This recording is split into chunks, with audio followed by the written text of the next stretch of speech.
So once I got out and started doing my side hustle, and that was just a great feeling because now I'm in control of things like my future, what money's going to come in and where. I wanted to help others. I wanted other people to realize that there's something else out there other than just the corporate world where they could realize their dreams like I realized mine. This is Henry Washington, and you're listening to the Average Joe Finances Podcast.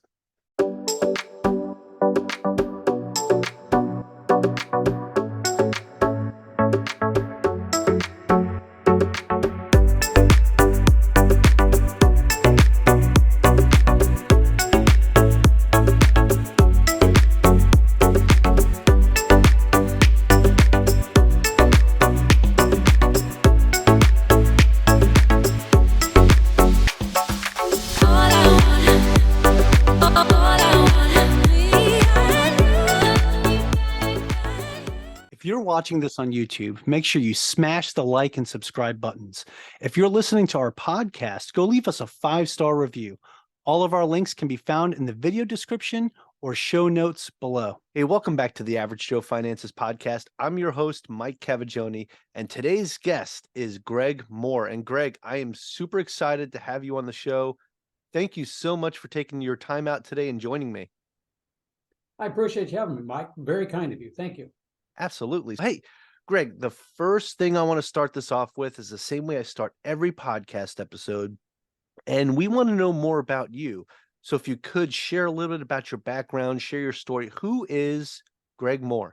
Thanks, Mike. I appreciate it. And hopefully everybody else will enjoy the background as well. I got started a long time ago, right out of high school, or right in high school. Like everybody else, when you get started in high school, you got to get a job somewhere. So where do you get a job at? Well, you get a job at a fast food place. That was my very first one. And my very first one was Taco Bell. So unbeknownst to myself at the time, when I started working at Taco Bell, I was actually working for a master franchisor who owned many Taco Bells. So I thought that was the greatest job in the world. You make some money, get some money to spend, you get some good food that you get to eat all the time. But I moved up in the ranks for a little while and I started managing some of those Taco Bells. And then I figured out a little bit later that I was actually working for a master franchisor and she owned many franchise restaurants, and I was in Woodland, California at the time. That was my hometown, and I worked throughout the Sacramento area managing those Taco Bells. Then I moved up in the world, as they say, a little bit, and went into a Lions restaurant, which is like an upscale Denny's, managed those restaurants for a while as well. Got bored with the restaurant management thing after about 15 years. Got a degree in electrical engineering and physics. Did the corporate thing as a microelectronic circuit engineer for Motorola Semiconductor. While I was doing that, I got a degree also in business. I got a hold of Robert Kiyosaki's books, Rich Dad, Poor Dad, and that about ruined the corporate career for me. At that point in time, I was looking at that thinking, well, there's got to be something better out here than 7 to 5, Monday through Friday, sometimes more hours. So that was 15 years in restaurants, 15 years in the corporate working as an engineer. I started getting some side hustles. A lot of your people were talking about side hustles on your shows. So me and another engineer, we went and got us a dry cleaners. The dry cleaner had 4 different drop-off locations. It was a privately owned one. We bought that. We also had some storage units that came with them, so we ran those as well. And I did a couple of rental properties also. So I was doing that as a side hustle. And I started thinking, those are fun. That the real estate thing that you guys always talking about in the side hustles, any of your different things that you were talking about there, those were great fun. After a while, it was like corporate worlds. That's it for the corporate world for me. I think my manager decided the corporate world was through for me because I just wasn't into it anymore. So they just said, time to go. So I said, right on, I'm out of here. That was good. So that was when I decided that now is the time to do it. If I'm going to get into that, my own business and do my own thing, I'm going to do it now. I remember my franchising stint with Taco Bell. I said, I don't have the latest, greatest idea on what to do, but I want to run my own business. So I went out there and with the help of a couple of franchise consultants, it was about 10 years ago or so, a little over 10 years, I found a great franchise to get involved in. I got involved in that franchise, telecommunications consulting, worked with business owners. That was just amazing. The franchisor that I worked with was fantastic, taught me a lot of things. But I decided that I really liked what those franchise consultants were doing, which is working out of the comfort of your own home, working with a lot of different people and helping them realize their dreams. So 10 years ago, I started doing that and haven't looked back since. Wow, Greg, that is some background there. I was jotting down some notes as we were going. And So one of the things that you said at the very beginning, you started off working at Taco Bell, right? And what you didn't realize at the time is you were working, the owner was a master franchisor, right? Yeah. And I wanted to ask you, like, when you decided that you wanted to look into franchising as an option, right? How did you know, actually, let's rewind back a little bit further. How did you know that the owner was a master franchisor? Did you guys have a conversation at all that you found that out after the fact? Like, how did that work out? It did. So I just started there. I was making tacos. Back then, we had a big fryer and we had a little thing that we stuck the corn shells in, and we Yep. stuck the corn shells in the frying basket, and that's what I did to start off with. But I moved up quickly into management. And then once I got into management, she wanted me to run some of her other restaurants. And I said, so we started talking about how is that you own all of these Taco Bells throughout the Sacramento, California area. And she's bought the master franchise license for 50 different Taco Bell restaurants throughout Sacramento, California area. And I'm like, well, what's a franchise? What's that all about? Okay. So that conversation came about that way. Yeah. So that kind of was in the back of your head as you kept going on in your career and got into corporate America. You did the typical American dream, right? You went out while you were in high school or right out of high school, got that minimum wage job, just trying to get some type of income coming in, and then went to college, got your degrees, started off in corporate America, and was climbing that ladder until you realized that, okay, started doing some side hustles and some other things and realized maybe the corporate life's not for me. You read the Purple Bible, right? Rich Dad, Poor Dad. That's definitely the book that I think opens a lot of our eyes when it comes to realizing that you don't have to work so hard for your money if you get your money working hard for you. And so by doing what you were doing with the side hustles, so you start off with dry cleaners, you got some self-storage, and you also got some rental units. So you got to feel that whole side of being an entrepreneur. So you're like, okay, I've got my money making money for me because of these investments that I have. Now I want to start a business. And that's when you were looking at franchising. What's interesting is that you looked at franchising and right away wanted to do what the consultants were doing because you're like, wow, you guys are really helping people place them into their dream business. And what was it about that was so appealing to you that you said, you know what? This is what Greg Mohr is going to do in the future. I want to put people in the right business and the right franchise and basically just work that placement there. So what was it that kind of really stuck out to you that said, this is it? While I was an engineer, we had a new software system. I had to train a whole bunch of engineers on how to use a new software system. I really enjoyed that. I really enjoyed helping others.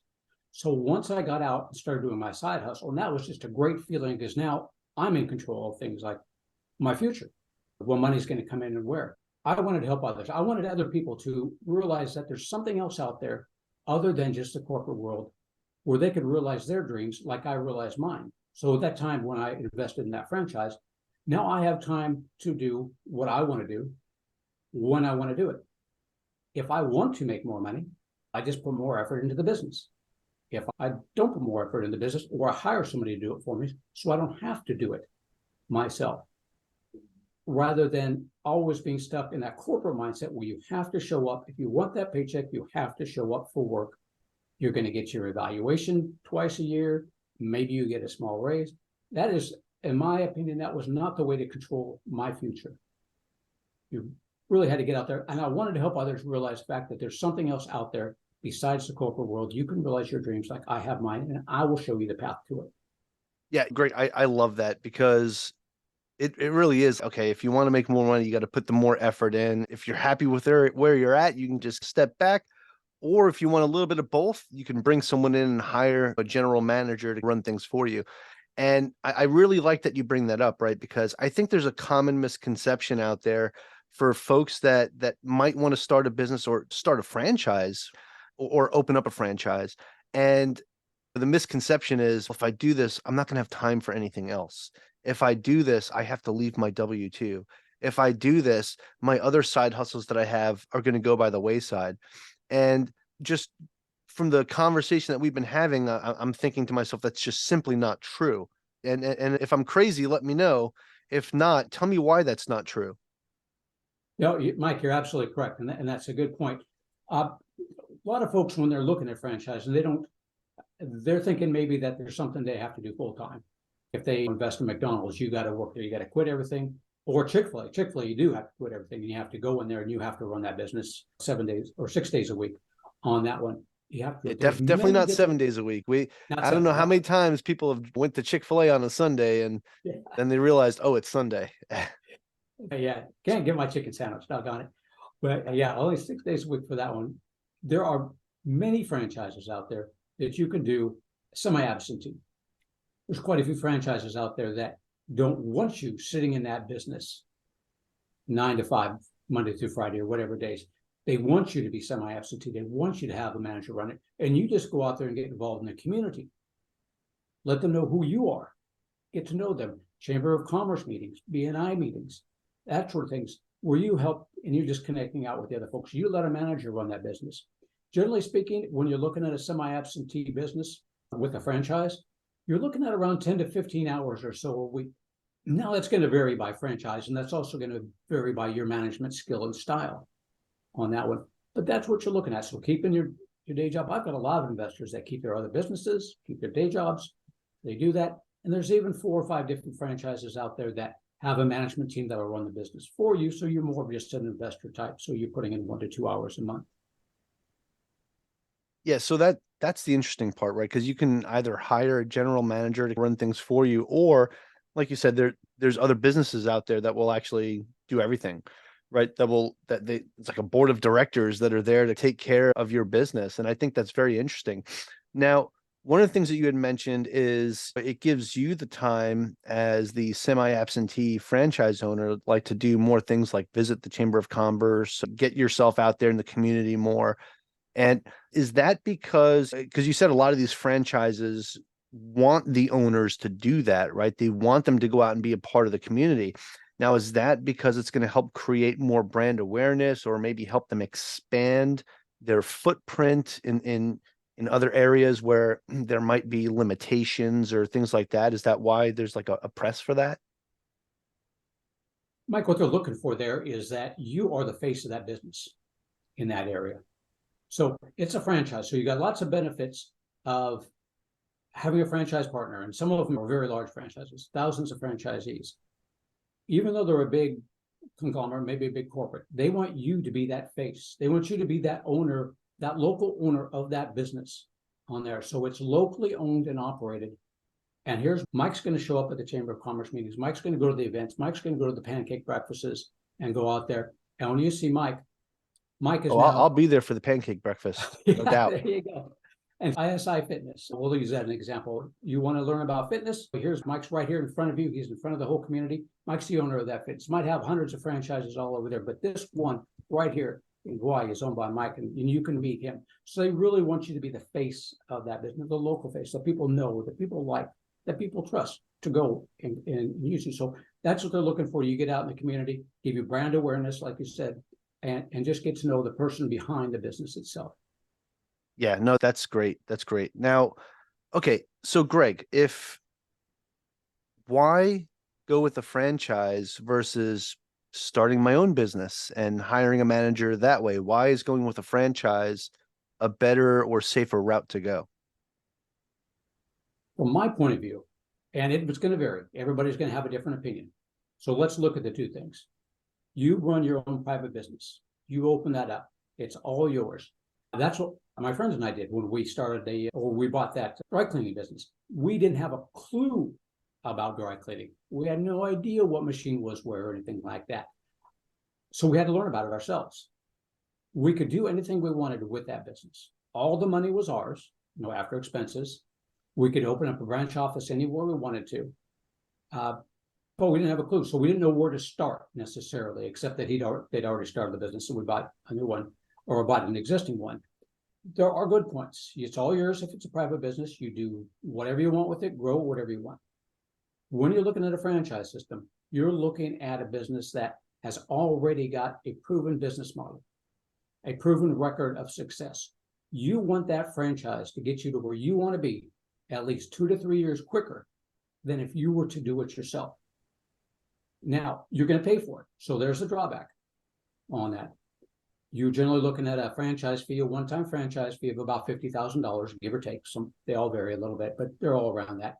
Then you're looking at your ongoing royalties, which keeps that franchisor in business, generally between 5 and 10%. So what you need to look at is, what am I getting for that? You're getting a whole team behind you. Not only are you getting that franchisor behind you that has done that, has a proven model, it says you follow these plans, your chances of success are that much greater on that. But now you've also got other franchisees to talk to. In general, you have your own protected territory for a franchise. No other franchisee can come into that territory. So you're not competing with the other franchisees in general. So it varies a little bit, but probably 90% of them are like that. So as you go through the franchise investigation process, you talk to those other franchisees. Those are your friends that you're making. Everybody works together to build that brand up. Yeah, so now you've got a whole team, you got a whole tribe behind you that's going to help you build that business to get to where you want to be quicker. So give and take. You've got some rules and regulations, of course, to follow with the franchise. Private business, you don't. Do whatever you want with it. It's all yours. But there's benefits to getting all that. So in my point of view, it's quicker to go through the franchise route, but personal opinion, definitely. Yeah, I feel like a lot of those lessons learned that people that start their own business and have to deal with are mitigated greatly when you go in with a franchise, right? Because it's basically already put together. The systems and processes are already there. The mistakes that people have made in the past and the lessons learned are already there, right? So it's just something that you don't have to worry about too much about, because you've already got that piecemeal together, right? Whereas if you start your own business, all the mistakes that are made are the mistakes that you're making right now and things like that. And then, of course, competitors, somebody else can come in and do the same thing with the franchise. One of the things I like that you pointed about with the franchise is you're going to have your assigned area where or the area that you're buying into for the franchise, right? So you don't have to worry about somebody else coming in and opening up that same thing and competing with you. So that's huge. Okay. So really like that. But now I want to ask you, when it comes to trading off, because we always got to trade something, right? So what is the trade-off between your time and money when it comes to a franchise? So so what you're looking at there with the franchise business is, if you're looking at something that is semi-passive, and there's many different industries you can get into, not necessarily just brick and mortar, you can get into services industries as well, many different industries. If you're going to be doing something semi-absentee or semi-passive, when I want to do it, again, it's probably going to be 10 to 15 hours a week for you on that. For the investment wise, that's going to vary a little bit more as to determine which franchise type or business type you want to get into. So if you're looking at like a brick and mortar franchise, for instance, it's the ones that everybody thinks about, or most everybody thinks about. The McDonald's, the Taco Bells, as we're talking about, the Chick-fil-A's. You've got your Supercuts, your Great Clips, your Meinekes. You're looking at around $250,000, $300,000 on up for a brick and mortar type franchise. So that's going to be your investment. Many different ways to go about funding that, using your own money, using it. And that's just the franchise fee, right? That's not including the real total estate investment itself. So franchise. Okay. Depending on where you're at, because out here in Hawaii, you ain't gonna find it for that price. I can tell you that. So when you're doing the investment, yeah, you've got a franchise fee, $50,000, one-time investment, and that's going to teach you everything that you need to know about that business. Okay. Now, depending on the business, the total investment is going to go up from there. Right. If you're looking at a restaurant, then you're probably looking at $400,000, $500,000 total investment, which includes the franchise fee on that. If you're looking at a service industry business, so a brick and mortar, you build it and they will come. General theme, you got a great franchise system to drive people to you. Beautiful. Service industry, your clients don't necessarily know you exist until they need you. Right. You need a great franchise system to drive people to you when that need arises. $150,000 total investment, probably between 100 and 200, including the franchise fee, because now you don't need a brick and mortar place, because people aren't generally stopping by you if they need like restoration services or plumbing services. They're not just driving by a plumbing business saying, oh, I got to stop in there. They're generally going to look you up on Google and call you, or something like that. So you need a small office, and a lot of these businesses you can also work from home. So you're not looking at a huge investment there.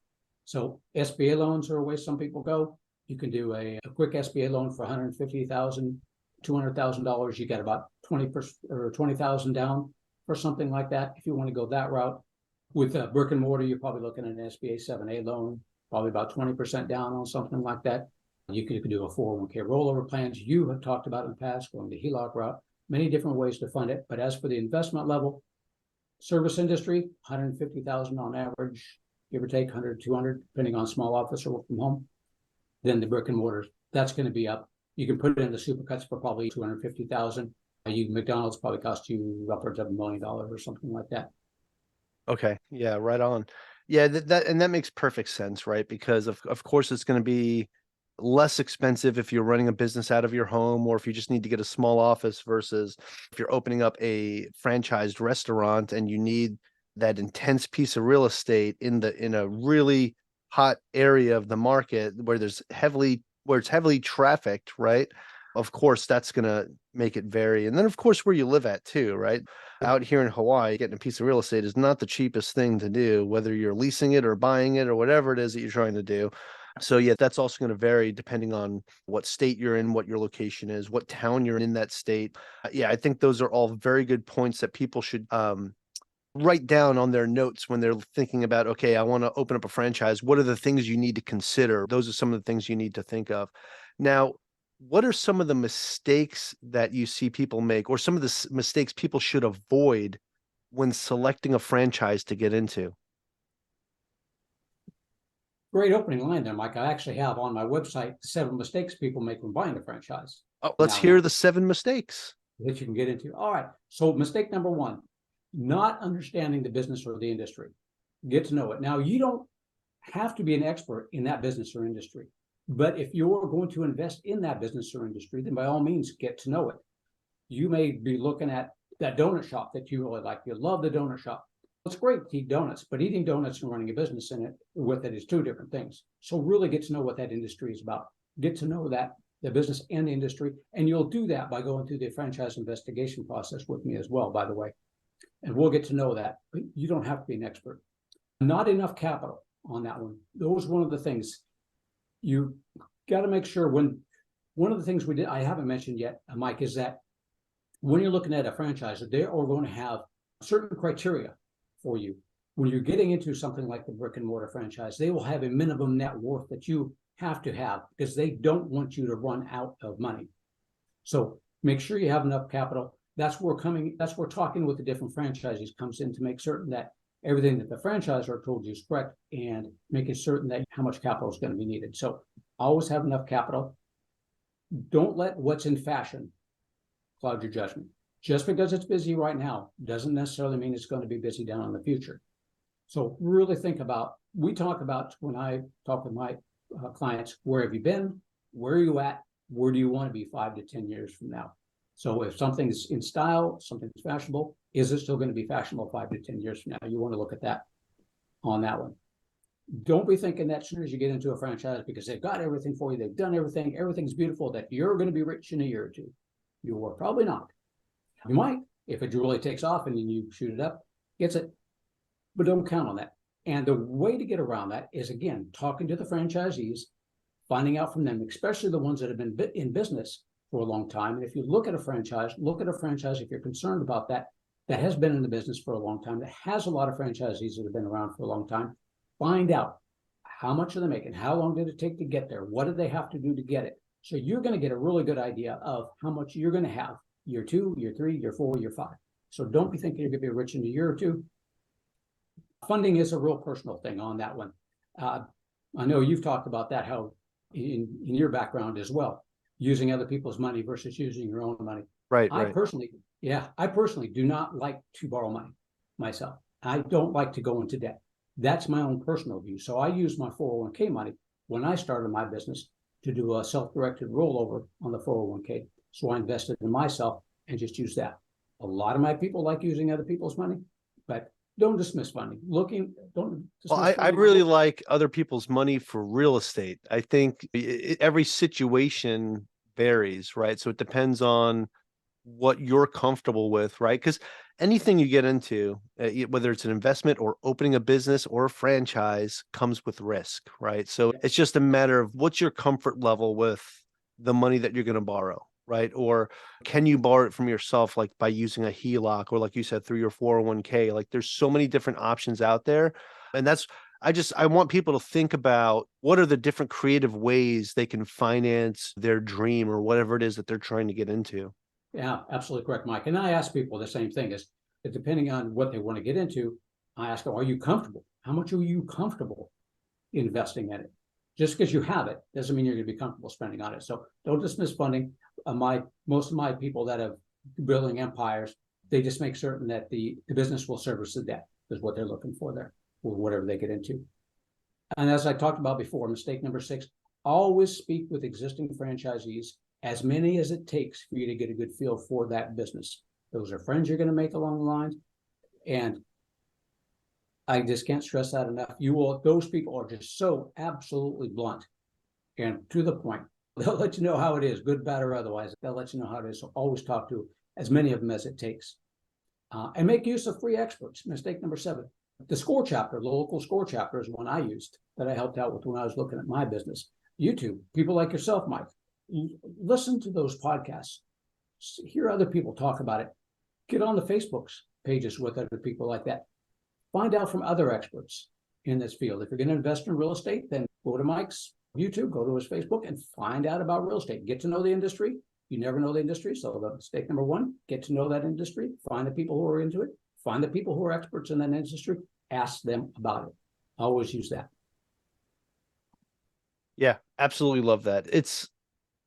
You always have to do your own due diligence and research on anything that you want to get into, right? This is no different. And the thing is, what I like about going the franchise route and using a consultant like Greg here is the fact that you have somebody in your corner helping you along the way. Not so much hand walking you, but being there to be that advisor and making sure that the decisions you're making aren't going to really hurt you and hurt yourself, because that's why I really like the questions that you ask. Hey, how much are you comfortable spending? Yeah, just because you have 500K laying around that's liquid doesn't mean you're comfortable just dumping that entire thing into a franchise. So the fact that you ask those questions and you're not just, oh yeah, you've got the money, let's go, really takes home to the point that you're very genuine when it comes to doing what you said you want to do at the very beginning of this podcast interview. Was your whole main goal with this was to help people, to help place them in the franchise that's right for them. And I can tell just by talking with you that you are just completely genuine when it comes to that. And you're like, you know what, I really am here to help you and place you into the right franchise. So I absolutely love that. Okay. So now you talked about doing a 401k rollover, SBA. We talked a little bit about like doing a HELOC for financing your franchise. Now, what if somebody was saying, okay, I still want to stay in my W-2. I want to be a semi-passive owner, but I'm going to have to rely on my W-2 income heavily while setting this up. Is there anything that you would recommend to somebody for like a recommended debt to income ratio with how much is going to be liquid left over on your paychecks when you get into a franchise? Anything like that? Yeah, we'll go over that, and the franchise is going to go over that with you as well. One of the things great. my franchises do is there's one thing, I should take a step back from that. There's one thing that's a sticky subject that is regulated by the Federal Trade Commission, and that is how much can you make from a franchise? A long time ago when franchises first came out, you had some not so good people that would say, if you invest in this franchise, you're going to make $100,000. Not everybody did. Federal Trade Commission steps in, says you're regulated. You can't do that too much. What the franchisor is going to do is a lot of times in their franchise disclosure documents, they'll have information that they gather from their franchisees to show you how much their franchisees are making. They will go through that with you, and they'll give you a spreadsheet to go through as well to give you an idea of how much money is going to be going out on a regular basis and then how much money is coming in on a regular basis. And that's going to be based over time over that. So you'll be able to see or get a pretty good idea of the amount of money you're spending for advertising, marketing, if you're getting into a brick and mortar lease employees, and you'll see that, and you'll see how much on average the other franchisees did. So you'll be able to see where that break-even point is, how much money you're going to need out of your money to do that, or how much of a loan you'll need to cover those expenses on that one as well. Okay. Yeah. That answer- Yeah, absolutely. Absolutely love that, because there's a lot of folks that maybe want to start a franchise as their side hustle, because we talked about that at the beginning too, like having these different side hustles, building up your income, all the things that Robert Kiyosaki taught us in that purple Bible, and making your money work for you, not against you. Okay. What are some of the things that you go over with potential, and we've actually talked about some of these, but let's go ahead and put me in the hot seat, right? I come to you and I say, Greg, let's sit down and explore what might potentially be a good franchise for me. Here's my background: married, 2 kids, making 6 figures a year. A good portion of that is passive income. And I want to be a partial absentee owner, right?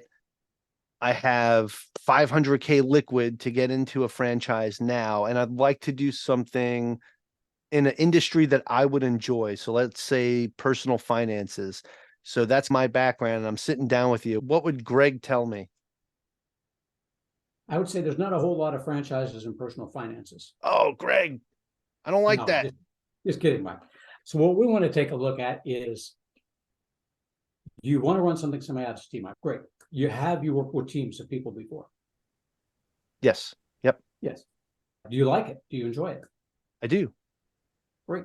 Your teams of people that you work with, are they hourly employees or are they more skilled labor? It's a mixture of both, actually. Yeah. Is there one that you prefer over another? Yeah. My personal VA.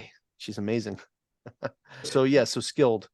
Skilled labor. Okay. So now we're looking at skilled labor. So when we're looking at the different types of industries out there, you like personal finance. Did you want to diversify, or do you want to stick with what you know and just expand onto that? I'd like to diversify, Greg. Now, if you like to diversify, Mike, then how do you picture yourself then when you're running business? Do you see yourself going to building a brick and mortar place, something where you can point to it at the street corner and say, that's my business? Or would you like something where it's going to be needed all the time? Doesn't matter if it's COVID, doesn't matter what happening in the economics today, an essential service that people need all the time. Yeah, actually, I think that's the option I would go with. But just from what I've seen over the past couple of years with this pandemic, you never know when something like that can happen again. To me, I feel like that would be the safer route, and that's probably where I'd be more comfortable going. So would you be comfortable running a business with skilled labor that everybody needed on a regular basis, that you didn't know anything about necessarily, but were willing to learn? Yeah. Okay. So then what I would do at that point in time is I would suggest we look at things like HVAC, electrical services, restoration services. Those are some of the things. So those are some of the home things that they get. The other thing that we can look into, if you want to go into a more skilled labor pool than that, but not as skilled as, say, a plumber. Some people are a little bit shy about working with plumbers or electricians. I would say if you want to go into a little bit more skilled labor pool, then if you'd like to help others, senior care is Okay. wonderful. Senior care has always been around, always will be. We're always going to get older. We're always going to need help. On the other end of the spectrum, I may suggest we go into look at something like in the way of tutoring. The tutors were much needed during COVID.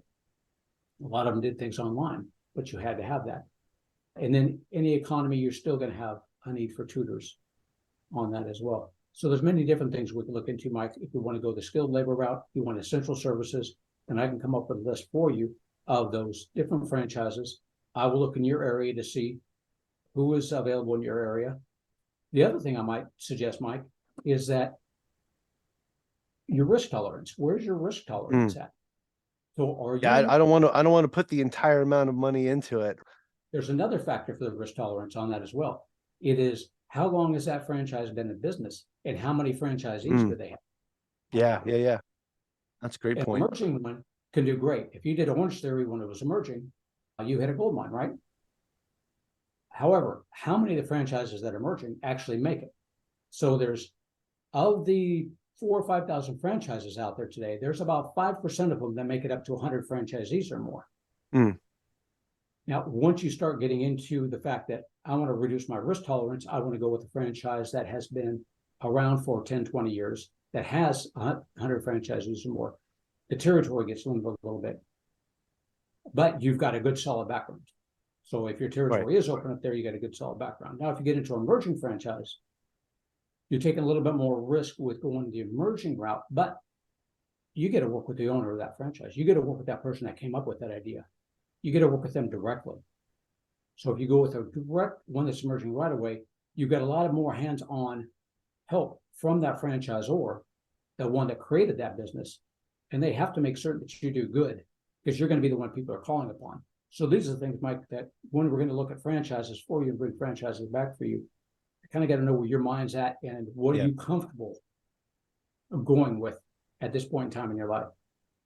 Yeah, no, I love that, Greg, because that's all part of that investigating process. You're gathering the data on your end about the client, me, right?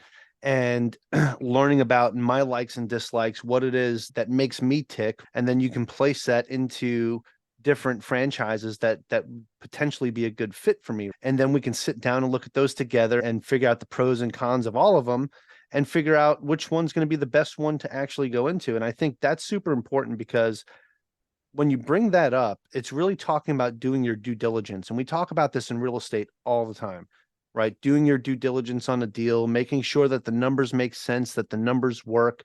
So I'm glad we were able to role play that a little bit and you can go over that and my audience can hear what this looks like. And I'm sure the actual things a lot more in depth, right? I know that there's a lot more information you need to gather, but this was just wave top stuff. But for me, it's really fun to see that there are so many different options out there, even for the way that I was going into looking at this, right? Being that semi-absentee owner in the skilled labor force, it's nice to see that there are so many different options, even at that level of being a semi-absentee owner. So again, that kind of breaks that myth that I think a lot of people look at when they look at a franchise of, I don't have the time to put 40 hours a week into this while I'm doing my 40-hour week job. Or really, when you open up a business, you're putting 80 hours a week in. Let's be honest here, because when you come home, you're not really home. You're working on business stuff.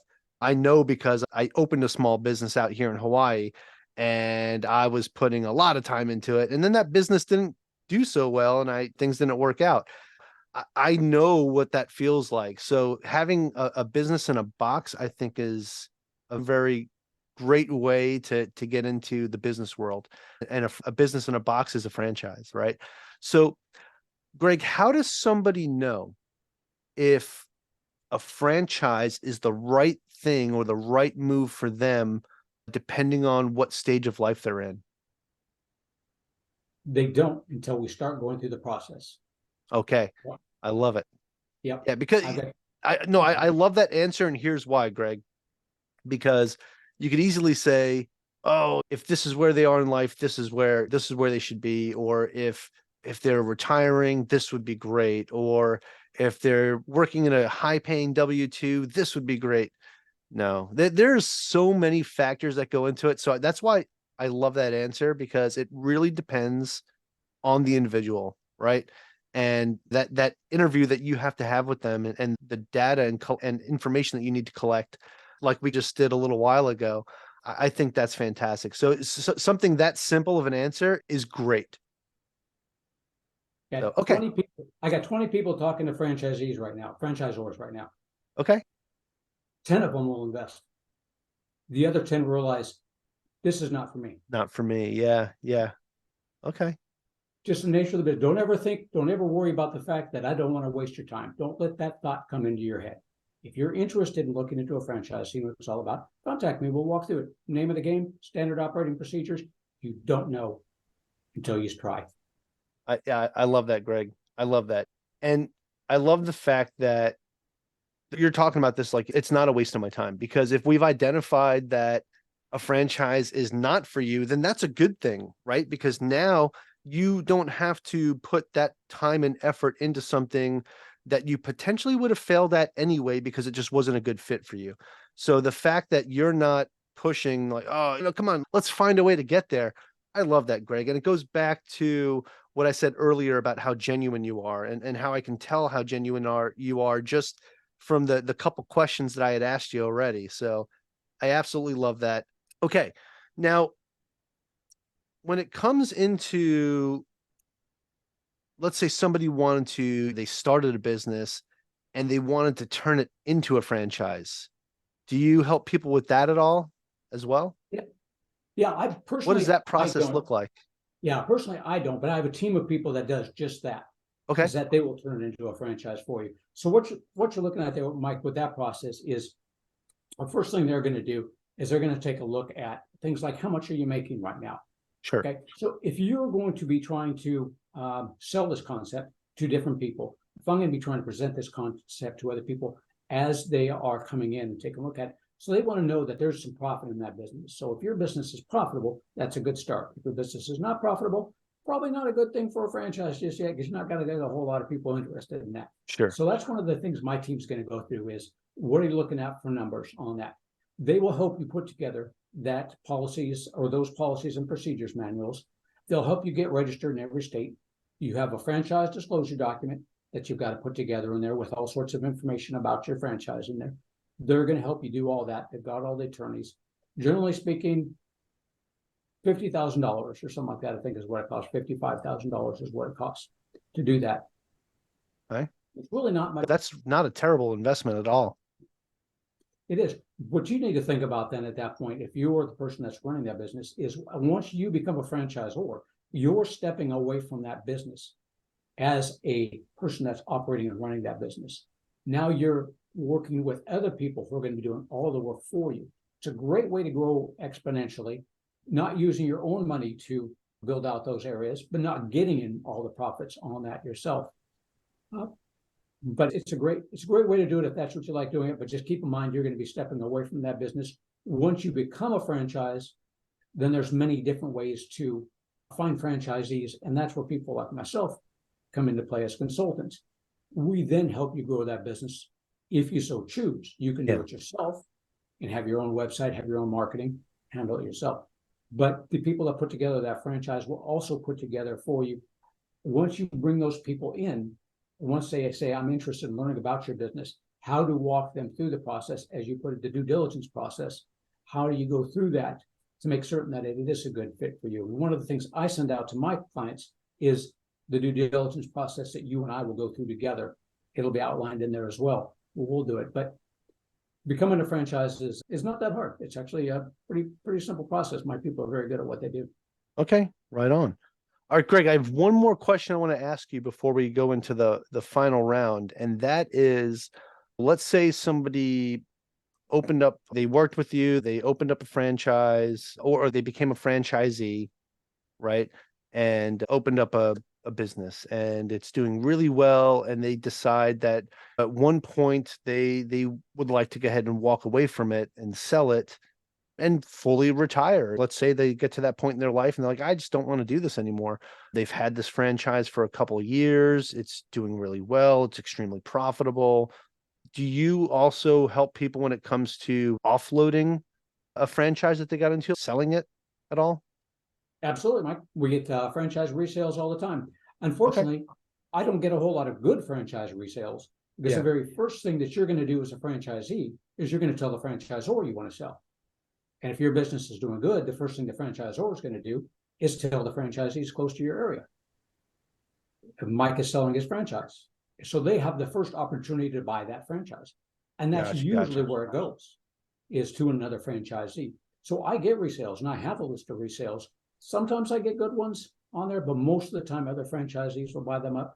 And while your franchise agreement is going to be 5 to 10 years, you're absolutely correct on the Mike. If your business is doing good, it's been 2-3 years, your business is doing good, you could sell that at any time. You don't have to stay in that franchise.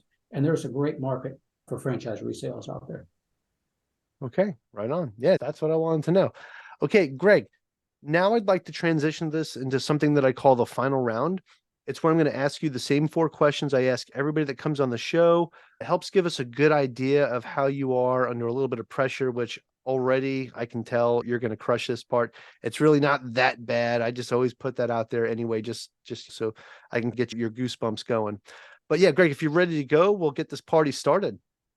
Go for it. All right, let's do it.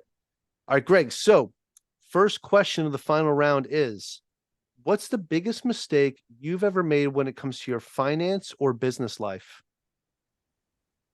I used the money in my 401k plan to purchase the house I am in now, and I just wrote a check for it, or just transferred it all without going to my financial advisor and asking him what was the best way to do it. So I ended up paying a little bit extra in fees getting it out of that. Okay, that was a little too easy. Okay. Yeah, fair enough. And I appreciate your transparency there. I had actually pulled some money. We have something called the thrift savings plan from when I was in the military. And I wound up pulling a lot out when they had that COVID exception where you didn't have to pay the fees or penalties. So I pulled a lot out to invest into more real estate.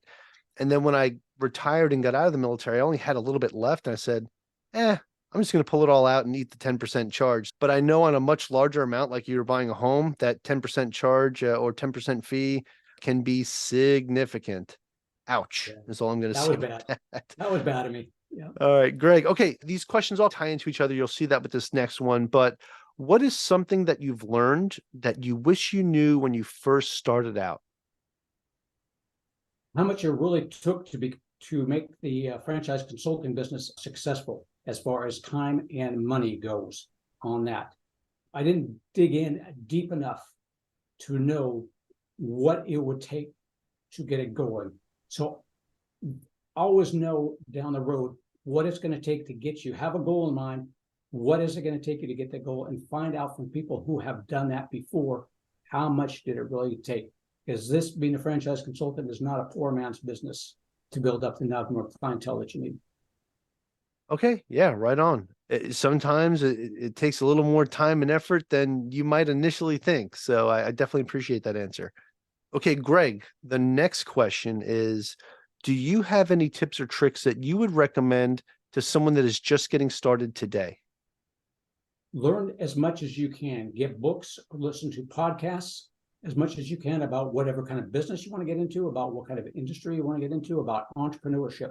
Learn from people who have been there before. And I can't stress that enough. I knew nothing when I came into this business about sales, absolutely nothing. So that was one of the ones that relates back to the question, what I had to do to get into it. I knew nothing about sales because I was an engineer. So if you're going to do something like consulting, you've got to do sales. You've got to convince people. So you've got to learn about it. I've now read just about every different kind of sales book or salesperson's book I could think of. Zig Ziglar probably resonates best because sales is something you do with somebody, not to somebody. But whatever you do, learn about what you're going to get into as much as you can until you get to that point where you're confident enough to say, okay, I can take the next step now because I know what questions to ask. Awesome. Awesome. Definitely appreciate that. Greg, this final question is a little bit different than the rest, but I will also preface this with, besides your own, because we're going to get to that in a second, but besides your own, do you have a favorite business, investing, or real estate related book or podcast or both? Real estate investing? Just business, investing, or real estate. Yeah, Robert Kiyosaki's books were just a really good place to start for me. The Rich Dad, Poor Dad thing. That really gets you thinking about the different things that you can go out there on that. So I really liked him. If you go into sales, like I just mentioned before, Zig Ziglar, a Christian guy, really liked the fact that he wasn't just out to sell people anything. He was really out to help people on that. Those are the two that I really went with. Your podcast there, Mike, are a great place for people to start if they're getting into real estate. I was going through a few of Appreciate those. that. Yeah, I was going through a few of those and thinking, well, that's really cool. Kristen Lay, I think it was. She was a great one for the tax thing on that. And then there's a couple others in there that were just awesome. That's really what you need to do, is just find somebody that's like Mike or Mike stuff and listen to all those experts that he brings on there, and then go to his webpage, learn stuff, go to the Facebook, ask questions. You'll hit it off if you do that. Yeah, I love that, Greg. And I appreciate the shout out there.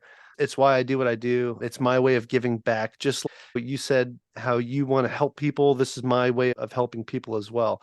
So I really appreciate that. And some great recommendations there with the books, especially regarding for anything in the business realm that you want to get into. Those are definitely some great series to look at, right? Okay, now that is it for the final round. You can pat yourself on the back. You made it.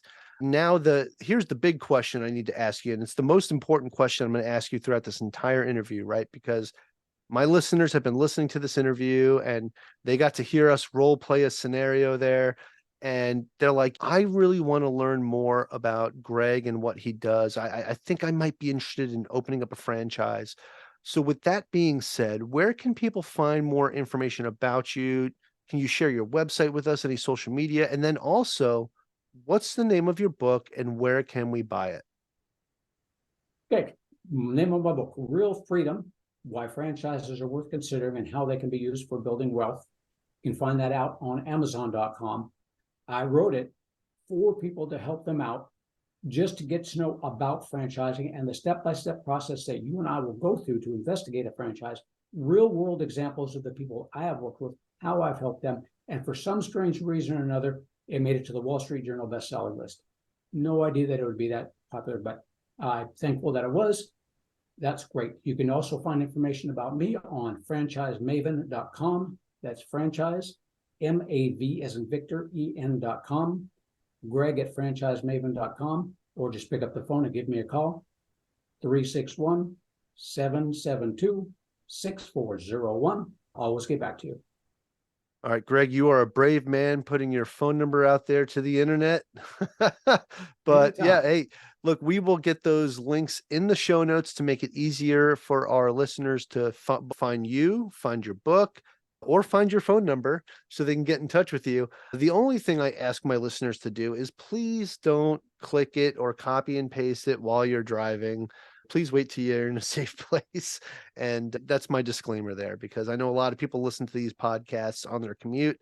I know I listen to podcasts on my commute. And every time I hear something that's interesting, I'm like, ooh, I want to learn more about that. I'm like, oh, let me wait till I get to my destination. Right.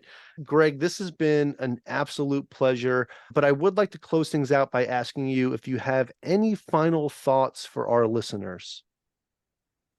Just investigate it. If franchising is something that you've always been interested in and always wanted to do, or just didn't know anything about the different industries, just shoot me out an email or shoot me out a text or give me a call and we'll talk about it. I love talking with people about the business. I'll talk all day long about the business on there. Just make sure you got the time, because I'll talk your ear off if you want to. But just give me a call. Don't hesitate. I'm open. I'm not here to sell anybody a franchise.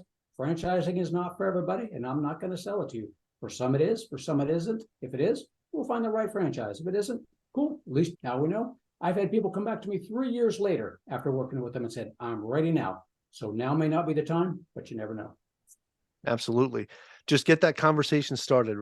Greg, again, thank you so much for taking the time out of the day to talk with me today and share some amazing information about franchises, and then even role playing with me a little bit. That was really fun and helps give me a better idea of what that process looks like. So I genuinely really appreciate it. Thank you so much.